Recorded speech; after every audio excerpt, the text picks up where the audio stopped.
கோவை நீதிமன்ற வளாகத்தில் வழக்கறிஞர்கள் ஆர்ப்பாட்டம் நடத்தினர். ஓசூரில் வழக்கறிஞர் கண்ணன் மீது நடந்த தாக்குதலை கண்டித்தும், வழக்கறிஞர்கள் பாதுகாப்பு சட்டம் கூறியும் இந்த ஆர்ப்பாட்டம் நடைபெற்றது. நேற்று ஓசூர் நீதிமன்ற வளாகத்தின் அருகில் வழக்கறிஞர் கண்ணன் கொடூரமாக தாக்கப்பட்ட சம்பவத்தை கண்டித்தும், வழக்கறிஞர்கள் பாதுகாப்பு சட்டத்தை இயற்றிட வலியுறுத்தியும் கோவை நீதிமன்ற வளாகம் முன்பு தமிழ்நாடு மற்றும் புதுச்சேரி வழக்கறிஞர்கள் சங்கங்களின் கூட்டுக்குழுவினர் நீதிமன்றத்தை புறக்கணித்து ஆர்ப்பாட்டத்தில் ஈடுபட்டனர். ஜாக் சேர்மன் நந்தகுமார் பேசுகையில், தமிழகத்தில் கடந்த பல மாதங்களாக வழக்கறிஞர்கள் மீதான தாக்குதல்கள் தொடர்ந்து நடைபெற்று வருகிறது.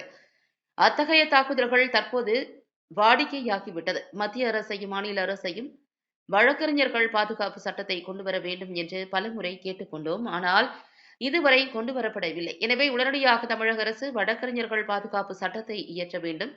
இல்லை என்றால் வழக்கறிஞர்கள் வேறு போராட்டங்களில் ஈடுபட வேண்டிய சூழலுக்கு தள்ளப்படுவார்கள் என்றார்.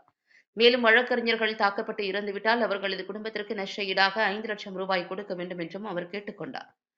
தமிழ்நாடு மற்றும் புதுச்சேரி வழக்கறிஞர்கள் சங்கங்களின் கூட்டுக்குழுவின் முடிவின்படி இன்றும் நாளையும் தமிழகம் முழுவதும் வழக்கறிஞர்களின் நீதிமன்ற புறக்கணிப்பு நடைபெறும் என்றும் நந்தகுமார் தெரிவித்தார்.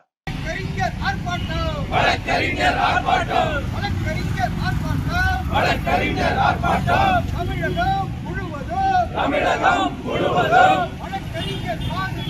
வழக்கறிஞர் பாதுகாப்பு சட்டத்தை உடனடியாக நிறைவேற்ற கோரி வழக்கறிஞர் ஆர்ப்பாட்டம்